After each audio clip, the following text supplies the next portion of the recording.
1월 17일 날 불미스러운 일 하나가 발생되었습니다.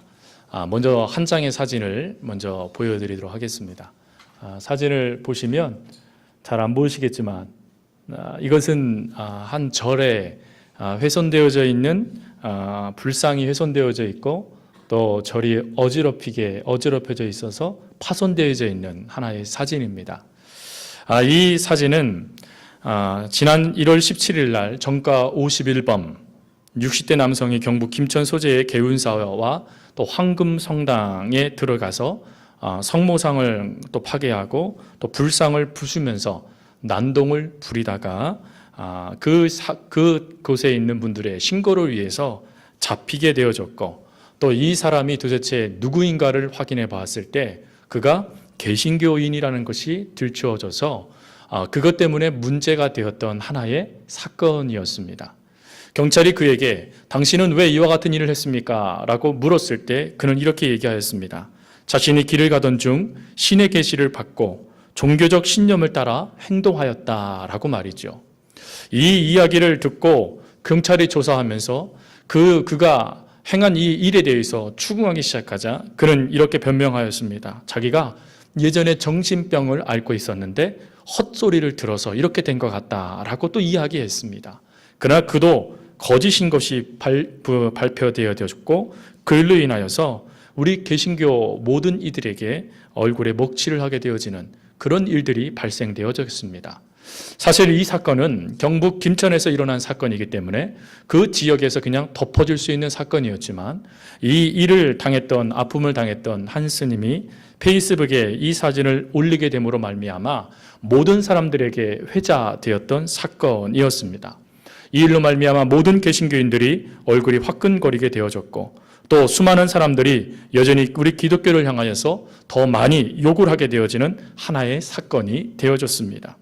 그러면서 그 비판을 하는 그 글들 중에 익숙한 구절 하나가 실려져 있었습니다. 그 구절은 무엇이었냐면 원수를 사랑해라 라는 구절이었습니다. 예수를 믿지 않는 이들이 예수를 믿는 우리에게 주는 구절 하나님의 말씀은 원수를 사랑하라 라는 말이었죠. 그나마 다양한 것은 본인이 개신교인입니다 라고 밝혔던 수많은 사람들이 이 아픔을 당한 스님에게 글을 쓰기 시작했다는 것이지요. 그래서 한 네티즌은 서로 종교가 다르다는 이유만으로 악행을 저질렀던 이 기독교인의 모습을 뭐라 말씀드릴 수가 없습니다. 제 1인 양 부끄러움을 느낍니다 라고 글을 썼고 또 한 기독교인 네티즌은 대신해서 사과드립니다 라고 글을 썼고 또 다른 개신교인은 개신교인의 한 사람으로 정말 부끄럽고 참담합니다 라고 그 글을 이 스님 앞에 적게 되어졌습니다. 그리고 이틀 뒤인 19일 날 이 사건의 아픔을 당했던 우리 이 진원 스님이 자신의 페이스북에다가 이런 글을 남겼습니다. 오늘 하루 저희 개운사의 슬픔을 함께 해주시고 위로해 주시고 사과해 주신 목사님, 기독교 신자님, 그리고 패친 여러분께 고맙습니다. 피해가 커서 복구는 여러 날 걸리겠지만 보도해 주신 기독교 매스컴들도 고맙습니다. 저는 오늘 우리 사회가 다양성을 인정할 때 우리 공동체가 건강해질 수 있음을 보았습니다. 라는 글이었습니다. 이 사건이 있은 후 중앙일보는 한국기독교협의회 일지협력국에 담당하고 있는 김태현 국장님과 인터뷰를 중앙일보에 실었습니다. 그 글은 이렇게 기록되었습니다. 종교와 종교 간의 갈등이 아니라 인간과 인간으로서 인간에 대한 존중으로서 이웃을 존중함으로 바라보는 관점이 중요한 시대입니다. 라고 말이죠. 여러분 오늘 본문은 우리에게 이렇게 말씀하십니다. 무례히 행하지 않으며 라고 말이죠. 여러분 그래서 무례히 행하다라는 이 뜻은 신약 히라보에서는 예의가 없고 위계 질서를 무시하고 사랑스러움이 전혀 없는 막무가내 행위라고 말씀합니다. 또 이 행위를 유진 피터스는 메시지라는 성경에서 이렇게 번역했습니다. 다른 사람에게 자신을 강요하는 것. 그리고 구약에서도 보면 이 무례히 행하다라는 것에 대해서 두 가지 단어를 사용합니다. 하나는 포르아으라는 단어이고 또 하나는 주드라는 단어입니다. 포르아으라는 이 단어는 출애굽기 32장 25절에 나와 있는 방자히 행하다라는 단어입니다. 여기서 이 방자히 행하다라는 이 단어는 어떤 뜻이냐면 훈련을 받지 않은 개가 목줄이 풀려지게 되어지자 천방지축으로 엉망진창으로 행동하는 것을 뜻합니다. 그러니까 이스라엘 백성들이 그들이 노예 생활을 하고 하다가 자유인이 되어지자 하나님을 잊어버리고 천방지축, 엉망진창으로 방자하게 행동하는 것, 그것을 하나님께서 무례하다라고 보셨다라는 것이죠. 그리고 또한 신명기 1장 43절 말씀에 신명기 1장 말씀 또 17장 말씀에 거리낌 없이 행하다라는 말씀이 나옵니다. 이 거리낌 없이 행하다라는 이것을 성경은 무법한 사람이라고 말하죠. 생명의 삶을 들으신 분들은 아시겠지만 무법이 있습니까? 없습니까? 이것도 생명의 삶 들으신 분들 이때 딱 대답이 나와야 그 다음에 생명의 삶 자 6기 신청받습니다. 그럴 때 다들 나도 써야지 이렇게 하실 텐데요. 무법이라는 것은 없습니다. 왜 없습니까? 모든 법의 기준이 나에게 있기 때문에 그렇습니다. 내가 모든 것을 판단하는 기준이 되기 때문에 무법하지 않고 내가 기준이 되어지는 것이죠. 내가 기준이 되어지는 것, 무법이라고 말하면서 정작 모든 법의 기준이 내가 되어져 버리는 것을 성경은 무례하다라고 보았다라는 것이죠.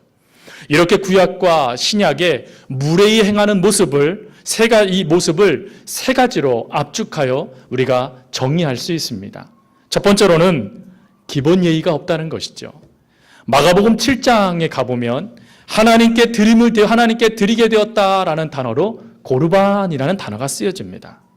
그런데 이들이 하나님께 드렸으면 됐어 라고 하면서 정작 이들이 무엇을 하지 않았냐면 육신의 부모들, 육신의 형제들, 그리고 교회 안에 있는 교우들을 무시하기 시작했다라는 것입니다.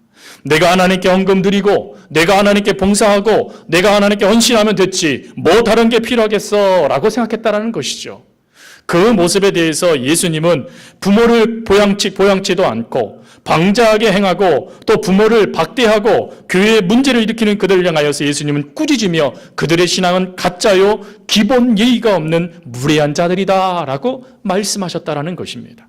여러분, 이를 통해서 우리가 알 수 있는 것은 무엇입니까? 신앙심이라는 것은 예의가 있어야 된다는 것입니다.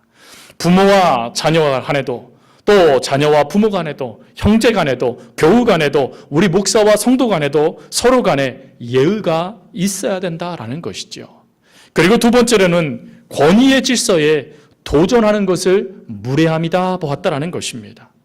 여러분, 하나님께서는 이 땅에 사는 동안 하나님께서 정하신 권위, 그리고 하나님께 세우신 질서, 그리고 하나님께 세우신 나라의 통치에 대해서 하나님은 거부하지 아니하십니다. 오히려 예수님은 그 삶을 사시면서 정말 세금 문제조차도 바칠 것은 바쳐라, 그리고 하나님께 드릴 것은 드려라 라고 하면서 그 모든 정치에 그 나라에 대해서 거부하거나 그를 뒤집어 엎으려고 하지 않으셨습니다. 그러면 왜 하나님께서 질서, 권위, 그리고 통치자들에 대해서 왜 순종하라라고 말씀하셨을까 하는 것이죠. 이거에 대한 알 수 있는 답이 갈라디아 6장 7절 말씀에 보면 이렇게 기록되어 있습니다. 스스로 속이지 말라. 하나님은 업신여김을 받지 아니하시느니라. 무슨 말입니까? 거기에 그렇게 하지 않는 행동에 의도가 있다라는 것이죠. 그 사람이 그렇게 하지 않는 이유에는 분명한 이유가 있다라는 것입니다. 그건 무엇이냐면 교만 때문이라는 것이죠. 내가 옳고 내가 모든 것의 기준이 되기 때문에 다른 사람이 어떻게 행동하든 그것이 옳던 내가 옳지 않다 생각하면 옳지 않은 것이죠. 현재 국회의원들뿐만 아니라 대통령을 보십시오. 정치가들을 보십시오. 그들은 하나같이 참 무례합니다. 서로가 서로를 향하여 물고요. 서로가 서로를 향하여 비난합니다. 근데 그 비난하는 내용을 가만히 들여다보면 한 가지의 결론이 있습니다. 그게 뭡니까? 내가 최고라는 거예요. 내가 최고. 내가 가만히 보니까 대통령 안 된다는 거예요. 또 대통령은 가만히 보니까 국회의원 안 되겠다는 거예요. 니들은 내가 최고인데 내 기준에 따라서 내 기준에 제대로 맞춰주지도 못하는 참 불쌍한 사람들이라고 그렇게 얘기합니다. 그런데 여러분, 그렇게 말하는 이유 중에 하나가 내가 최고, 교만 때문이라는 것이지요. 그래서 하나님은 뭐라고 말씀하시냐면 갈라디아서 6장 7절 하반절에 심은 대로 거둔다라고 말씀하시는 것이죠. 그리고 세 번째로는 감사할 줄 모르는 것이 무례함이다라고 말씀하세요. 여러분 어떠십니까? 오늘 하나님 앞에 나오면서 무릎을 딱 꿇고, 무릎은 못 꿇지요. 저희 의자 앉으니까 의자에 딱 앉으셔서 두 손을 모으고 머리를 딱 숙이자마자 하나님 이곳에 나오게 해주신 것 감사합니다 라고 기도하신 분. 아멘. 할렐루야 합니다. 감사는 너무나 중요한 모습입니다. 특별히 종말 때가 되어지면 디모데후서 3장 말씀에 가보면 나타나는 여러 가지 문제들이 있는데 그 대표적인 것이 먼저 두 가지가 나타납니다. 하나는 부모를 거역한다는 것이죠. 부모를 거역하고 부모를 무시한다는 것입니다. 여러분, 예수 믿는 우리 그리스도인들은 내 육신의 부모를 최선을 다하여 공경하고 사랑하며 존중해줘야 되는 것입니다. 그게 하나님의 뜻이에요. 그게 하나님의 명령입니다. 그것을 지켜야 돼요. 그게 하나님의 말씀이에요. 근데 종말 때가 되어지면 무시한다는 거예요. 거부해버린다는 거예요. 듣지 않아 버린다는 것입니다. 또 두 번째로 나타나는 것이 무엇이냐면 감사하지 않는답니다. 여러분, 우리가 하루하루를 살아갈 수 있는 게 다 하나님의 은혜 아닙니까? 오늘 내가 하나님께서 어젯밤에 나를 데려가지 아니하시고 오늘 이 땅에서의 삶을 살아갈 수 있도록 만들어주신 것 하나님의 은혜 아닙니까? 그 엄청난 눈이 왔음에도 불구하고 성도들이 그 눈보라를 무너치고 정말 헤치면서 하나님 앞에 나와 하나님 하면서 찬송 부를 수 있는 그것이 은혜 아니겠습니까? 그 은혜를 우리가 받고 있는데 우리가 이 은혜를 잊어버리고 무례하게 감사하지 않는 마음으로 마땅한 것으로 여기면서 우리가 살고 있다 하는 것이지요. 그래서 잠언 21장 24절에 솔로몬은 우리들에게 이렇게 말합니다. 무리하고 교만한 자를 이름하여 망령된 자라 하니 이는 넘치는 교만으로 행함이니라. 교만하기에 감사도 안 한다는 것이죠. 이런 말이 있습니다. 은혜가 떨어지는 교회는 100% 무례하다라는 말이 있습니다. 여러분, 하나님의 은혜가 우리에게 날마다 부어지지만 교만함으로 우리가 오늘도 우리가 부어지는 왜 마음의 밭을 뒤집어 엎어버리면 그 은혜는 내 것이 되지 못하고 흘러 다른 사람에게로 가버리게 되어진다 하는 것이죠. 그러면 어떻게 되어집니까? 마치 한여름의 가뭄에 정말 쩍쩍 갈라진 눈과 쩍쩍 갈라져 버린 강들처럼 먼지만 날리게 될 것이고 흉악한 모습만 그 사람들이 찾지 않는 곳으로 바뀌게 되어진다 하는 것입니다. 그런데 여러분, 오늘 하나님은 우리에게 뭐라고 말씀하십니까? 사랑은 무례히 행하지 않는다라고 말씀하시는 거예요. 이렇게 무례한 것이 우리들 주변에 많이 있습니다. 많이 이런 모습이 나타나는데 하나님은 우리에게 뭐라고 말씀하시냐면 사랑하면, 사랑이 있으면 무례하지 않는단다라고 말씀하시는 것이죠. 여러분, 사랑은 서로의 인격을 존중해 줍니다. 사랑은 예의를 바르게 하기 위해서 힘씁니다. 사랑은 나도 중요하지만 남도 중요하다 생각하고 심지어 사랑은 내가 손해볼지언정 다른 사람이 잘 되면 기뻐하는 것이 사랑이다 하는 것이지요. 여러분, 이런 사랑의 모습을 가지고 오늘 하나님은 우리에게 뭐라고 말씀하시냐면 예의로운 사람이 되어라 라고 말씀하시는 거예요. 무례히 행하지 않는 것, 예의로운 사람이 되어지는 것, 하나님께서 오늘 그것을 우리에게 원하신다 하는 것입니다. 그러면 어떻게 하는 것이 예의로운 것일까요?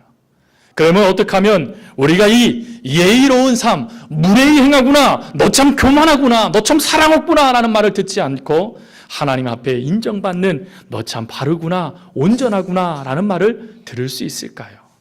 먼저 첫 번째로는 하나님의 사랑을 기억하자라는 것입니다. 여러분, 질문을 드립니다. 이 단어 하나님께 쓸 수 없는 단어인데 만약에 저와 여러분에게 혹시 하나님께서 무례하게 대하신다면 어떤 일이 일어날까요? 아마 이 자리에 앉아있는 분들이 없으실 거예요.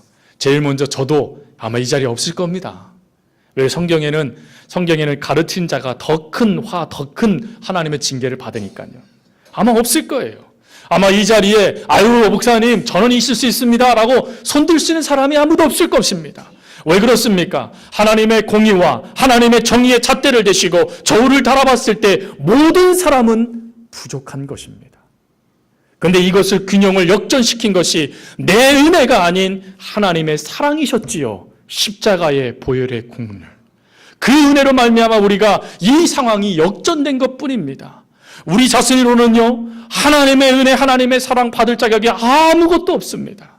혹시 이곳에 앉은 분들 중에 내가 하나님 사랑 받을 자격이 이거야 라고 말할 수 있는 분들 계십니까? 그러나 안타깝게도 오늘 누구나 다 하나님의 사랑을 받을 자격이 아무도 없다라는 것입니다. 성경은 우리에게 뭐라고 말씀하십니까? 우리가 하나님을 찾지도 않되 도무지 찾지도 않았다라고 말씀하세요. 죄를 지어도 그게 죄인지도 알지 못했던 것이 우리였습니다.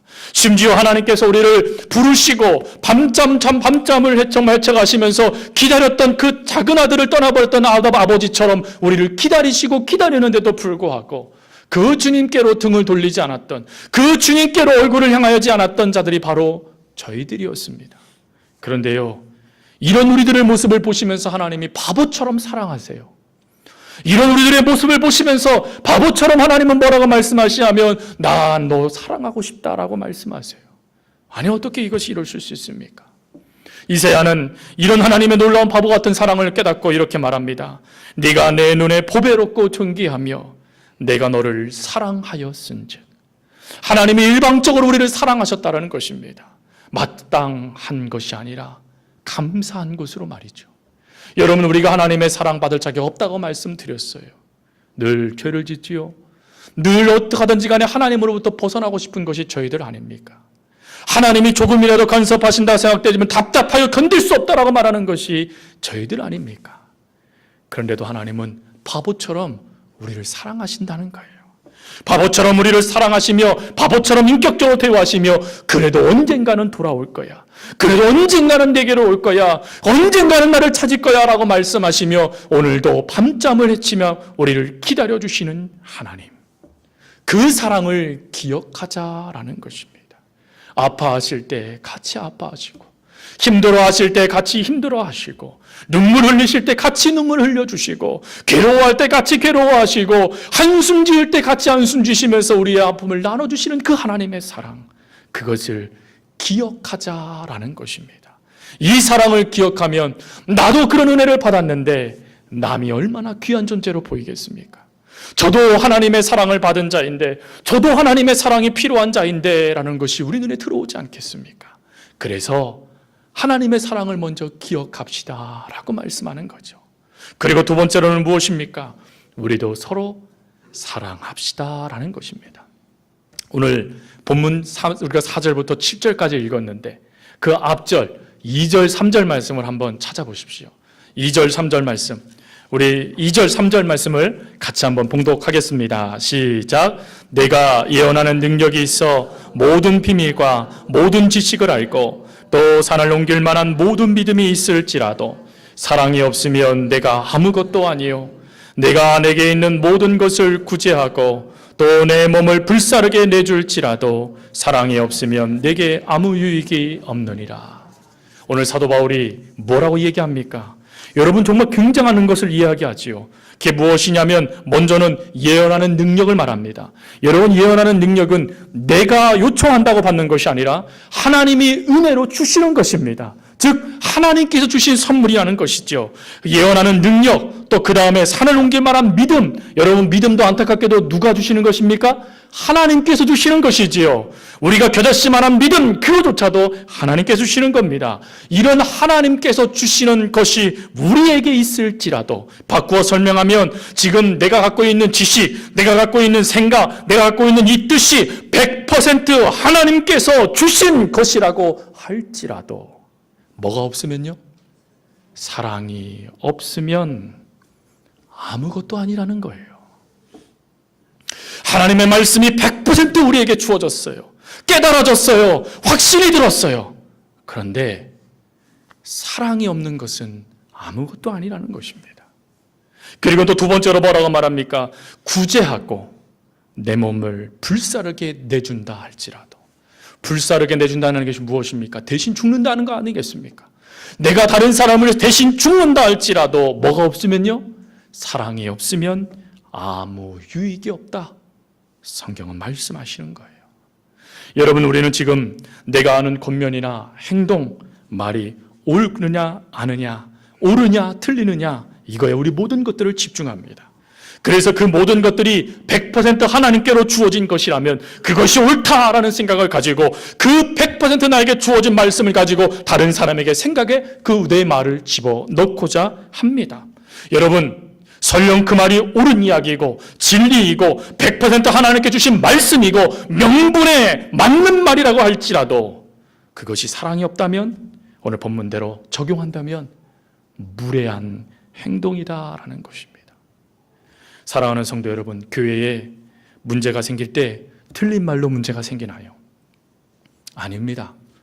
이 편도 옳고 이 편도 옳습니다. 두 사람의 말이 다 옳아요. 그런데 여러분, 그런데 그 말에 사랑이 없으면 무례해지고, 사랑이 없으면 혈기가 나오고, 사랑이 없으면 아무리 옳은 말도 틀린 말이 되어진다라는 것입니다. 우리는 물론 옳은 이야기 정말 중요합니다. 하나님의 말씀 정말 중요합니다. 그러나 우리가 그런 하나님의 말씀을 그대로 전한다 할지라도 그 방법은 하나님의 방법이어야 됩니다. 하나님의 방법은 하나, 사랑으로 행하라라는 것이죠. 여러분, 저희 교회가 이런 교회가 될 수 있길 바라요. 사랑으로 말이지요. 아무리 옳아도 사랑이 없으면 말을 멈추는 거예요. 아무리 그게 하나님의 뜻이어도 내 안에 그 사람을 향한 사랑이 없으면 행동을 멈추는 거예요. 그리고 하나님께 기도하는 것입니다. 하나님, 이게 하나님의 뜻이라는 걸 제가 알겠어요. 이것이 하나님의 말씀이라는 걸 제가 알겠어요. 그런데 하나님, 제 안에 사랑이 없네요. 그러면 하나님, 제 안에 사랑을 넣어주세요. 그래서 제가 사랑하는 마음으로 그 사람을 생각하며 기도하겠어요. 그 사람을 생각하며 하나님, 내가 어떤 말을 해야 될지, 어떤 행동을 해야 될지 제가 준비할게요. 이것이 바로 오늘 우리에게 하나님께서 원하시는 사랑의 행위이다라는 것입니다. 그리고 마지막으로요, 이 행위를 이제 확장시켜야 된다는 거예요. 그래서 세상 사람들에게도 이 사랑을 비추는 삶을 살아야 된다라는 것입니다. 저는 좀 전에 말씀드렸던 1월 17일 날 있었던 사건이 단지 그때만 있었던 게 아니더라고요. 제가 인터넷에 찾아봤어요. 무례한 기독교. 그래서 인터넷을 쫙 찾아보니까요, 한국 사람들이 외국에서 있었던 뿐만 아니라 한국에서도 있었던 일들이 얼마나 많은지. 2002년도에는 기독교 신자 이모 씨가요, 포항, 경주 그 일대 사찰을 돌아다녔어요. 그리고는요, 그곳에 모든 법당 또 대웅정, 공덕비 등 할 것 없이 모든 것에 낙서하고 불상을 훼손했습니다. 또 2010년도에는요, 모 찬양인도자학교 사람들이 서울에 있는 삼성동에 있는 봉은사라는 절에 들어가서 그 불교를 폄훼하는 예배를 드려요. 근데 이 예배를 드리는 게 뭐였냐면 땅 밟기를 했다는 거예요. 땅 밟기. 여러분, 우리가 땅 밟기를 좀 오해하는 것 같습니다. 땅 밟기는요, 하나님의 명령으로 행하는 게 땅 밟기입니다. 우리가 무엇을 정해서 하나님 이 산지를 내게 주십시오라고 하면 땅을 밟는 게 하나님의 뜻이 아니라 하나님이 여호수아에게 명령하셔서 돌아라라는 명령이 주어질 때 하는 것이 땅 밟기라는 거예요. 우리가 아무리 믿음이 있어도 내 생각대로 행해서는 안 된다는 것이죠. 그런데 이게 여기서 끝나지 않았어요. 이게 영상을 찍었네요. 또 이분들이 영상을 찍어서 또 올렸어요. 이거를 절에서 봤어요. 후에 어떻게 되었냐면 그 교회 담임 목사님과 그 담당 사역 목사님이 와서 그 스님 앞에 무릎을 꿇었어요. 이 일로 인해서 그 사역자는 그날 해고가 되었습니다. 여러분, 중요한 게 무엇이겠습니까?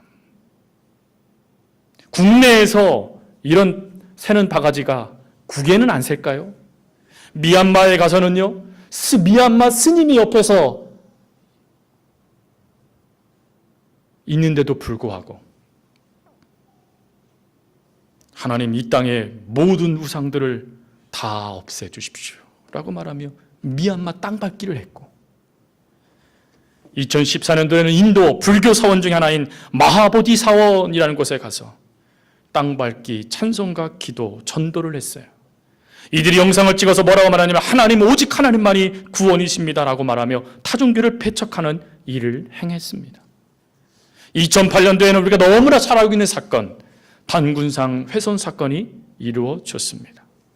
물론 저는 이분들이 선한 동기로 이런 일을 했다라고 믿습니다. 그분들이 뜨겁게 하나님을 사랑했을 거라는 것도 저는 확신합니다. 그래서 그분들이 그 복음의 열정에 따라 이 일을 했을 거라고 생각합니다. 그러나 문제는 그 다음에 발생되어지는 것이죠. 이 한 사건으로 말미암아 동남아시아에서 미얀마에서는 미얀마 선교사님이 고백하기를 태국 선교가 미얀마 선교가 30년 뒤로 밀려나게 되었습니다 라고 이야기했습니다. 심지어 이 일로 말미암아 한국교회가 이런 무례한 사람들의 행동으로 말미암아 몇 명이 한국교회에서 사라졌느냐? 100만 명이 사라졌답니다. 이런 무례한 행동 하나 말로 한 하나님을 섬기는 크리스찬들이 사라져버리는 이런 현실들. 그러다 보니까 이런 책이 나오지 않습니까? 리차드 마우 목사님의 무례한 기독교. 기독교가 무례하다는 거예요. 그 책의 내용을 읽어보니까 사실은 하나예요. 이겁니다. 온유하고 겸손하게 세상 사람들의 외침을 들어라. 복음의 그 순수성은 변화되지 않지만 그들의 그 외침을 들어서 그들이 멸망받을 자들이 아니라 그들이 구원받을 자라는 생각을 갖고 사랑의 마음을 가지고 그들을 하나님의 품 안으로 들어올 수 있도록 너의 일을 다하여 그들의 소리를 들어라 라고 이 책에서 기록하고 있더라라는 것입니다. 사랑하는 성도 여러분, 예의 있기를 바랍니다.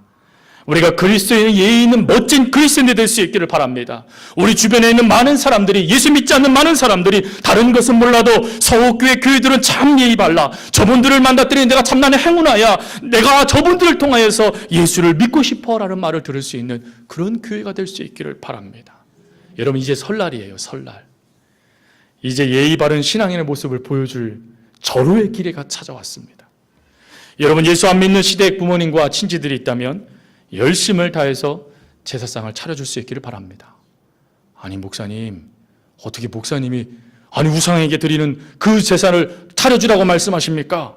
예, 만약에요 저와 여러분들이 최선을 다하여 그렇게 행함으로 말미암아 내 믿음은 흔들리지 않은 상황 가운데 내가 내 이웃들에게 행하는 것이 아니라 내 가족에게 최선을 다하여 섬기는 그 모습으로 말미암아 하나님의 사랑의 정신이 그들에게 들어갈 수만 있다면, 하나님의 그 사랑의 빛이 그들에게 전달될 수만 있다면, 여러분, 우리가 우상의 제물을 만든다고요? 부모님을 생각하여 우리가 안 될 수 있지 않겠습니까? 우리가 다른 거 할 수 없다라고요? 예, 복음적인 것은 흔들리지 않습니다. 우리가 예수를 믿는 것은 변화되지 않아요. 그러나 우리가 최선을 다하여 예의를 다하여 죽음을 통하여 그들이 예수 믿는 며느리 들어와서 우리가 참 잘됐다라는 말을 들을 수만 있다면, 우리가 100번이고 10번이고 100번이고 20번이고 1000번이고 10,000번이고 할 수 있지 않겠습니까? 여러분, 첫째 되시는 며느리분들, 둘째, 셋째들이 늘 늦게 오지요. 밉지요? 저라도 미울 것 같아요. 그래도 먼저 보내주십시오. 먼저 보내주세요. 늦게 오면 이해해 주세요. 급한 일이 있었나 보다. 차가 많이 막혔나 보다. 괜찮아. 물론 깍쟁이 같은 둘째, 셋째도 있지요. 그래도 품어주세요. 그러면 여러분, 둘째, 셋째가 뭐라 그럴까요? 우리 첫째 형님은 예수 믿으시더니 역시 뭔가 달라. 할렐루야. 그렇게 되지 않겠습니까? 또 둘째, 셋째 되시는 분들, 첫째 며느리보다 일찍 갈 수 있길 바랍니다. 왜 아멘들을 안 하세요? 그거는 좀 곤란한데요, 목사님? 이렇게 생각하십니까? 먼저 가시는 거예요. 그래서 이렇게 얘기하는 거예요. 형님, 올해는 형님이 먼저 빨리 고향집으로 가세요. 저희는 조금 늦게 가게도 괜찮습니다.